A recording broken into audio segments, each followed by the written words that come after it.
morning. Send me some hearts and some likes and let me know you can see this because it doesn't seem to be starting. There we go. Good morning. How is everybody doing this morning? Here, it's a beautiful day. Going to get a little warm, but I've already been out with the dogs and done some training. And yeah, ready for to do my Facebook Live. So thank you for joining me this morning to do our Facebook Live. Hope you'll get lots of great information that you can use. As always, please feel free to ask questions in the comments, and I will answer questions at the end of the live because that works better for me. And if you were listening to the recording, I will always regularly check back to answer questions, so feel free to leave them in the comments. So as we give a couple of minutes for people to join us, send me a comment. Tell me where you are. Tell me about your dog. What kind of dog do you have? How old is he or she? What's your favorite thing about your dog? So we'll let that happen for a couple of minutes, and then we'll get right into all the great information I have for you this morning. So this morning, to try to beat the heat, I went to a friend's house and we did some body awareness, which if you check out my Raising a Puppy in a Pandemic group, I will be posting some of that later on today. So body awareness means teaching the dog how to use all its different limbs. It's the technical name is proprioception. Especially for any dog, but especially for a dog who's doing a dog sport, they need to learn how to use all their paws or all their legs independently. So they're not just following their head around a turn, they're physically figuring out how to place their feet to be as efficient and safe as possible. That is what keeps your dog sound for years of competing, instead of just throwing themselves around a jump. For example, if you're driving a car and you go to take a turn and you hit the brakes at the last second and take that turn, your rear end is going to potentially swing out. With a dog, it's the same thing, and that's extremely hard on the body and could cause an injury as they twist their leg. If they know how to use their body, they know how to decel, they know how to shift their weight back and then power forward as they bend. All that stuff, all that skill comes from learning proprioception. So as a puppy, you want to expose them to a bunch of different surfaces and motions and getting on stuff and getting on stuff and going around stuff, so they learn that. So that's what we were playing with this morning. Good morning, Elizabeth. Litter mates, born February 13th. So how's it going with two puppies at the same time? Oh, one fearless, one reserved. So you want to be careful if you have two litter mates especially, but if you have two puppies, especially the reserved one, you want to make sure it goes out and does stuff on its own, because sometimes they totally follow the fearless one and never learn to build their own confidence. Definitely a challenge to have two puppies, but they do have a lot of fun together. Rosie, hello Bonnie. Rosie, an 8-month-old lab puppy. So smart. Yeah, I love the girls. They are a bit bossy, but I love them. So glad to hear your collar gloves going well. Oh, also an 11-year-old. How is the 11-year-old dealing? I'm tired. Yes, of course, Elizabeth. I'm exhausted with one puppy. I can't even imagine two. How is your 11-year-old dealing with your babies? Oh, good. Good for you. What kind of dogs? Did you tell me, Elizabeth? What kind of dogs do you have? Are they?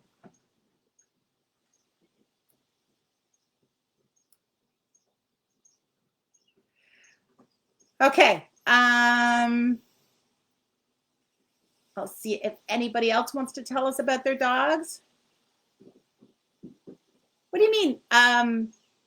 Explain what you mean. Actually, our bigger struggle is play skills with the resident dog.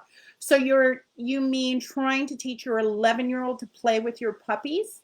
That's a big challenge. 11-year-olds don't want to play with puppies. Oh, it depends on your 11-year-old, but I do a lot of management of the puppy so they don't jump on the 11-year-old's head. But then I'll take them for like an off-leash run together where they get to interact, but the puppies are busy doing other stuff and not just jumping on the 11-year-old's head. I find that's the best way to slowly start to get the older dog to put up with them. And I mean, this would be with a 5-year-old dog, a 4-year-old dog.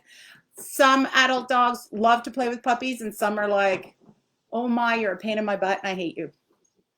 Okay, so feel free to ask questions in the comments. I'm going to start talking about what we're going to talk about today. So today's topic is resource guarding, and it's preventing and solving guarding without punishing your dog. So first I want to talk about the stigma of resource guarding. Guarding is a normal behavior. We all do it. Dogs all do it. I'm not sure about other animals, but it's normal. It doesn't mean your dog is bad. Your dog is just doing what comes naturally. Our goal is to teach them that some other tools. It's like having a little kid and teaching them to share, which they can't even understand to a certain age. It's teaching them to interact well with others. Your puppy would have started guarding behaviors right in the litter box. You put 8 puppies in a small area and you know everybody's going to want one toy, just like little kids, right? Somebody has it, somebody else wants it. There's going to be giving up, there's going to be guarding. All those behaviors start in the litter, right in the litter, which is why it's challenging when people have singleton puppies. So when there's only one, because they lose out on all that social interaction that teaches them so much. Anyone with multiple children has seen guarding every day and understand it's just part of life. It's not your children are bad by any means. It's just the way it is. So of course the goal is to eliminate guarding, or at least to get it to the point that you or any other human never feels threatened. And also that the dog never feels threatened.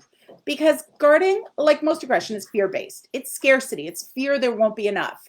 There won't be, you're going to take his bed. You're going to take his food. You're going to take his stick, his toy, whatever, right? So the more confident and comfortable your dog is, the less guarding they will be. Yeah, once in a while you get a totally confident dog who's like, that's mine, you can't have it. And those are more dogs you got to go, yeah, you're fine, give it back.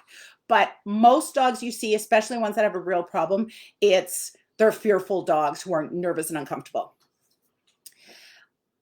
Your puppy at 8 weeks shouldn't really guard. I'm not saying they never guard, but usually you start to see it as adolescence hits. I totally am mentally prepared for guarding behaviors at around 7 to 9 months old with most dogs. That doesn't mean all dogs will, but it means most dogs will. And I see it all the time in my clients' puppies. The earlier guarding starts, currently speaking to a lady who emailed me yesterday about her 12-week-old guarding. So that's really early to start guarding. And you've got to remember, the earlier behavior like this starts, the more hardwired it is in the dog. So the harder you're going to have to work to manage it. And at the beginning, it is all management as you train different behaviors. So we're going to talk a little bit about understanding what guarding is and what it looks like. Everybody understands that when your dog bares its teeth at you or growls or snaps, it's guarding. But there's a lot of steps before that that you may not be seeing. And the thing about guarding is the earlier you see it, the earlier you can deal with it. And it's not such a practiced behavior. So keep away is the first step of guarding. If your dog picks stuff and runs away, that's keep away. When you don't give the dog the opportunity to run away, let's say you corner them, a lot of dogs are going to escalate and guard. Some dogs, the ultimate guarding, they swallow it. It's mine, you can't have it. I have it, you can't have it, because it's now in my throat. The scary part about that is you could inadvertently cause a dog to swallow something that could seriously hurt him. So you really want to work the keep away. If you watch the videos on my Raising a Puppy in a Pandemic, I'm constantly working with that with Wicca, because she does love to grab and run away. I also, unless it's with management, I really don't give her the opportunity to grab something that I'm going to have to take away, because I don't want her to get more and more protective as I train her to come back to me and give me stuff in my hand. Okay, so I'm going to give you an example of somewhere where you may be seeing guarding that you don't know you're seeing guarding. So let's say your dog gets fed in the kitchen, somewhere in a corner near the busyness, but you're not really paying attention. And everybody's moving around making dinner, and that dog could be, I'm not saying he is, I'm saying could be practicing guarding every day, and you don't notice it till someone escalates, so till something happens or age happens, and all of a sudden the dog escalates. For example, you approach to get something out of the cupboard near your dog. You don't even look at the dog. You're thinking about dinner. The dog stops eating and hovers over the bowl. Nobody notices. You leave. The dog goes back to eating. This is totally a sign of guarding. And you just reinforced it because you went in, grabbed something, he guarded, and then you walked away. So in his eyes, he just went, oh, I do this. They leave me alone. They leave my food alone. This gets repeated over and over and you don't even notice it. That's where I see a big problem is people don't see it. One day, you can't find what you're looking for in the cupboard. So you're messing around in the cupboard a little longer. And now the dog does what's worked. He hovers over the bowl and you don't leave. So that's where he could escalate. That's where he could start to growl. You might hear a low rumble. Age might cause the escalation. Also, that's the 7 to 9 months thing. So what do? Most people are going to yell or be like, hey, don't do that. It's our instant reaction. There's not much we can do about our reaction to that.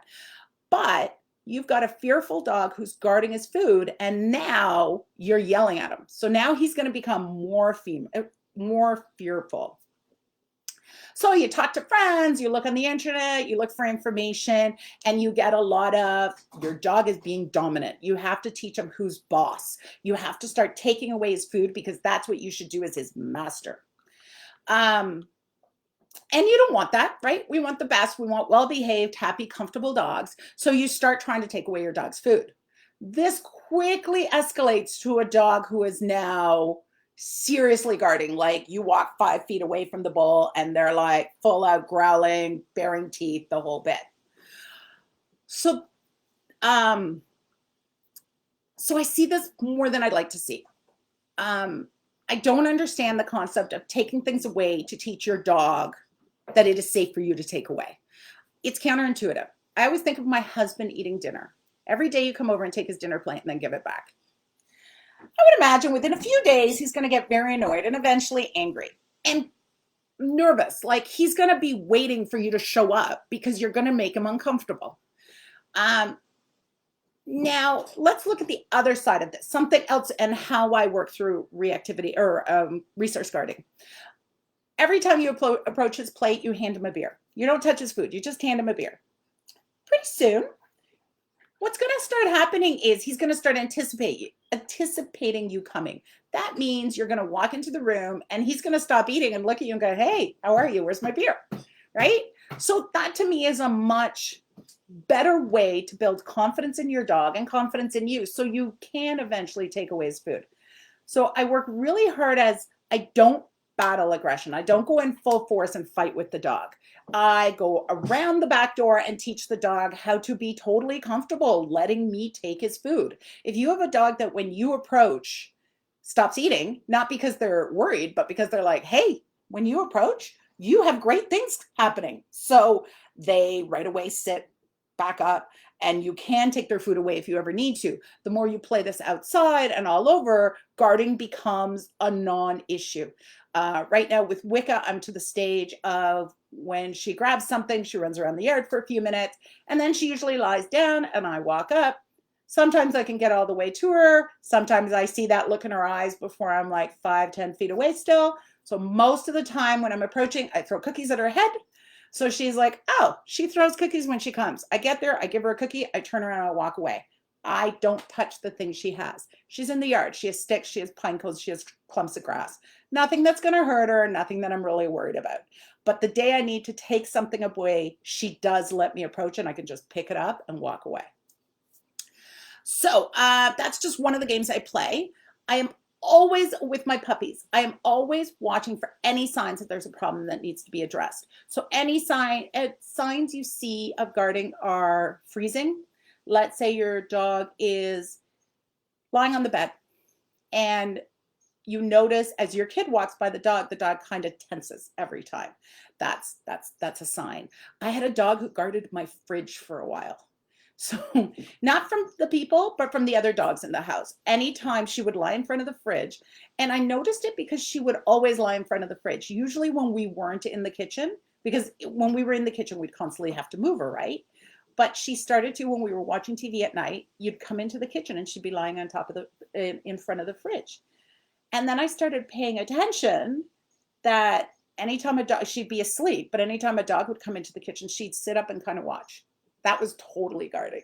So what I started doing is I started teaching her to sit on a different bed, not in front of the fridge, and rewarded her for it till eventually she got over the guarding the fridge. Wasn't a big deal. I could have left it alone, but it could prevent future problems when a dog doesn't even pay attention, walks too close to her, or I have somebody else's dog in my house who's not used to it and she decides to escalate. So I'm always watching for guarding and trying to give my dogs different tools to deal with it. Most of the games I play with Wicca, introducing her to anti-guarding behaviors, are the same games I play with my adult clients who have practiced guarding for a long time. I see a lot of success in guarding, but, and I'll say this again later on, guarding is not a behavior to be taken lightly. It is dangerous. If you make a mistake, your dog could potentially escalate and bite or hurt someone, especially when you're dealing with little kids. Please make sure you get professional help. Okay, so how I deal with food bowl issues. First, I make sure the dog feels comfortable and safe while eating, and I start this with my puppies. My puppies eat in crates. My adult dogs eat in crates ever since I had a child. My child is now 11 and I could take them out of crates, but it's just easy. The thing was, I didn't want to worry about a 2-year-old crawling too close to a dog who's eating and having the dog get uncomfortable. The easy solution was to put the dogs in crates, and then I don't have to worry about the 2-year-old. The added bonus is feeding your dog in a crate starts adding value to the crate, so it's part of crate training. If there are multiple dogs in the house, I make sure they all have a clear space to eat and supervise to make sure no one is being pushed out of their bowls. When I had 2 dogs before crating, I would feed them at opposite ends of the kitchen, but make sure they're looking away from each other. Every now and then I go into houses and they have those plastic bowl holders that are next to each other and they feed their dogs touching each other almost. I usually, when you watch them, I get people to videotape their dogs eating. One of the dogs is usually going while he's eating. That's really close. I don't think that's healthy and I don't think that's safe. So I suggest if you are doing that, start separating them. It doesn't take a lot of time or effort, and it's an easy, I don't want anybody being stressed while they're eating because that stress could cause reactivity when pushed hard enough. Okay, so the next step in creating a dog who is not food reactive or reactive with their food bowl is building value for you approaching. You need a very high value treat with enough weight that you can throw it. I like to use breakfast sausages or cut up meatballs. You maybe, if your dog is reactive to the food bowl, you have to throw it a good distance. So it needs to have weight. It can't be like freeze-dried liver, doesn't have any weight, doesn't throw well. Start the game in an open area where you can walk all around the dog, not in a corner. Dogs are more likely to guard a corner than an open area. So start the game in an open area. So I get the food, I ask my dog to sit, I put it on the ground, and I back away. If it is a puppy or a dog with zero guarding, then I walk back, drop a piece of meat in their bowl, and walk away. You can... ideally, your dog notices. So if your dog's eating and you drop meat and they don't even slow down, they're just like, yeah, whatever, I'm eating, then hit them with it. Like I drop it so it lands on their head and they're like, hey, oh, look, meatball. Hey, oh, look, meatball. And you keep doing this over a period of time, but you don't do it every day, 5 times a day. Let the dog eat in peace. So I'll do it for a couple of days and then I'll take a couple of days off and I do it for a couple of days. And I do it once or twice. What I'm looking for is when you come back approaching the bowl, your dog stops eating, looks at you and goes, hey, where's my meatball? Perfect. That's exactly what you're looking for. And that dog will not guard his bowl. Then if you have kids, you get the kids to do it. And if you have a 2-year-old who crawls, you have the 2-year-old crawling by and you throw meat. So that way the dog gets used to it. It's not just the grown-ups. The kids have that same power of the meatball. Now, for a dog that is already exhibiting guarding, even if it's just hovering or eating fast as someone approaches, you want to stay far enough away that they're not starting those fearful behaviors. When you're far enough away, your dog is going to look but he's not going to change behavior. He's just checking to see where you are. That's about as far as you want to go. So for that dog, you're going to go one step and you're going to throw the meatball, but you're going to assess your dog. Did he change behavior? Did he escalate? Did he start to hover? Did he speed up? Did he stiffen? If you see any of those guarding behaviors, you want to back off and just work that one step. So you take a step back, take a step forward, throw the meatball, take a step back, take a step forward, throw the meatball. Again, if they don't hear when you first start playing this game, the dog doesn't understand the whole concept of food flying at his head. So you may have to hit him in the head. So he's like, hey, what is that? And that requires aim. So good luck with that. My aim, I like doing this with bigger dogs. It's easier to hit them. You will have to probably start with bigger pieces of food because they're easier to throw. It will take a while longer, but every dog I have ever worked this game with has, honestly, within a couple of weeks, is totally fine with having their bowl taken. And that doesn't mean I take their bowl. That just means I could if I had to, but are totally fine with me approaching. Again, I repeat, only play this game once or twice per meal and not at every meal. Let them eat in peace. I think sometimes we are so focused on controlling guarding behaviors, we start harassing the dog when they eat or when they chew a bone or when they chew a toy or when they're sleeping because we want to make sure this doesn't become a problem. But I'm sure you appreciate having a meal in peace or sleeping in peace without being harassed. So remember that. I'm going to say this again. The big thing with resource guarding is not to battle. Do not go on a head-on battle with your dog. You will not win, and either will your dog. It's not a win or lose. You just take that fear behavior, make it better. Guarding is fear, and fear, fighting fear makes them more fearful. Some games I play to prevent guarding with my dogs on a regular basis. All my dogs play them. It's your choice. It's a game created by Susan Garrett. It's a game of control. It teaches the dog not everything belongs to them.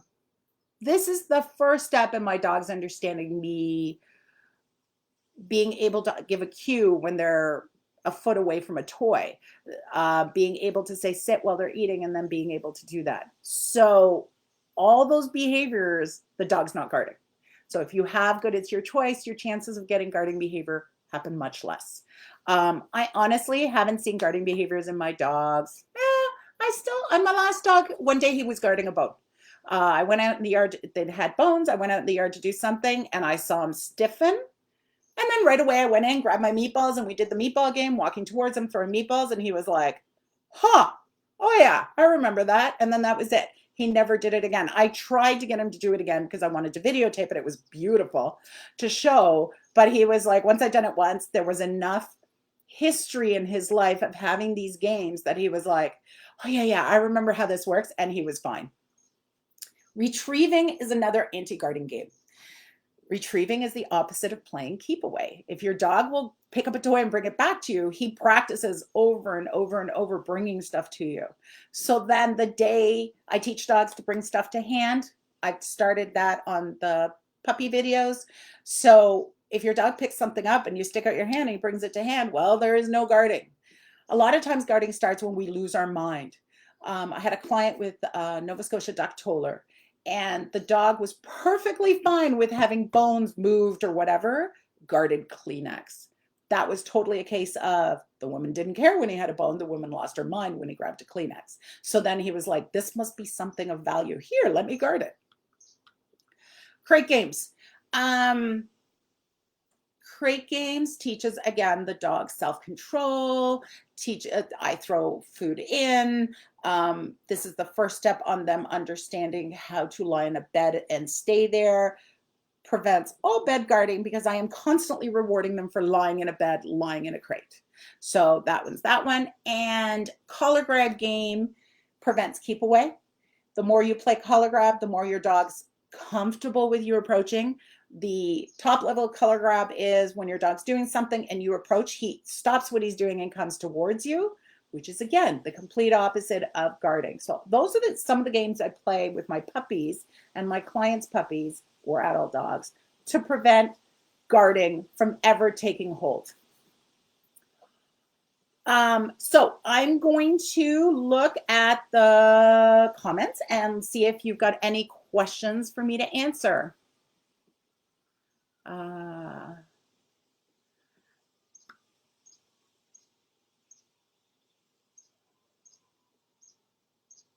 Oh, good. Okay, so Elizabeth, you say you have some of this with your puppy. I'm curious, do you have it with the more confident puppy or the less confident puppy? I was just curious. So you said you're hand feeding because you've seen food guarding issues. The thing with hand feeding is I don't think hand feeding is similar enough to the food bowl to eliminate the food guarding behavior, like the food bowl guarding behavior. I think hand feeding is great. I use so many rewards when my puppies are young that they eat less than half of their food out of a bowl. I want them to learn how to eat out of a bowl, but I don't do it a pile. But I don't think hand feeding is going to help you with the food guarding. Make sure your two puppies are not eating right next to each other.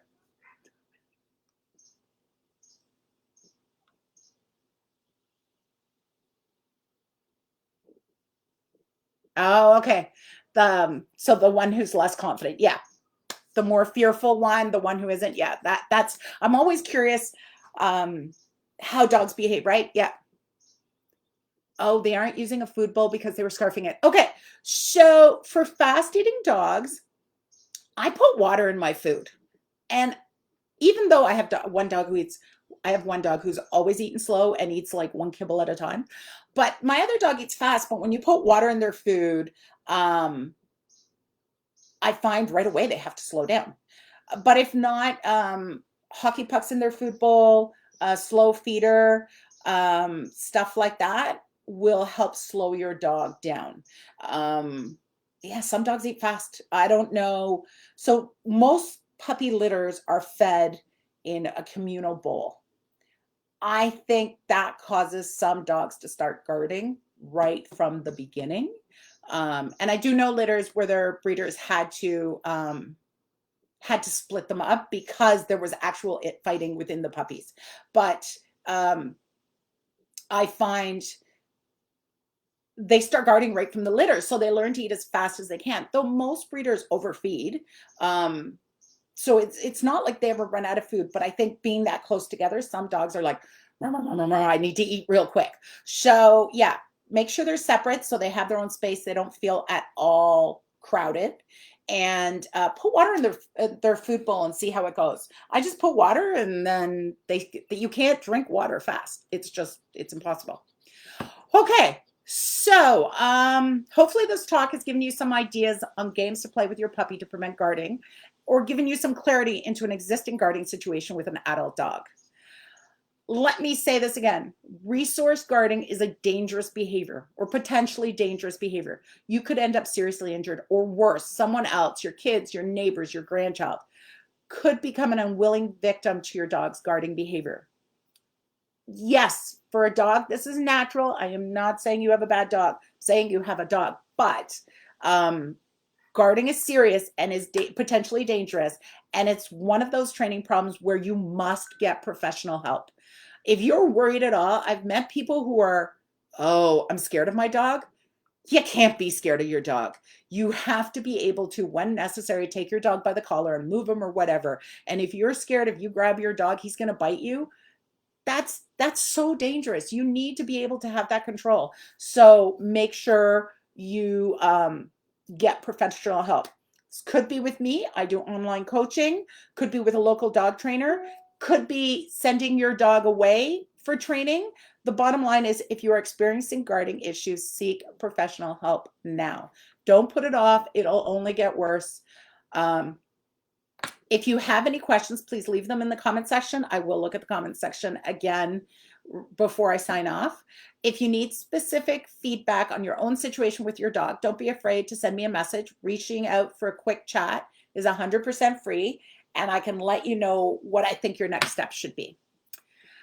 Let me check the messages. Yeah, When Rosie mouths, okay, hi Bonnie.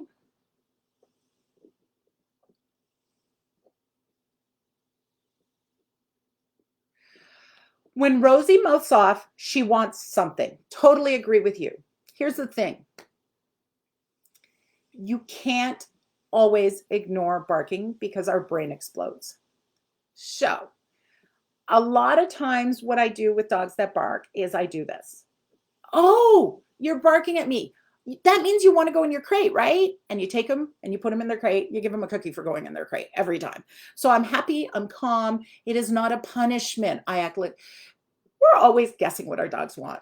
We don't know. We make mistakes all the time. But if every time they bark at you, you're like, oh, you want to go in your crate? Sure, no problem. Here you go. Pretty soon she's going to be like, hey, I didn't want to go in my crate. Let me try something else.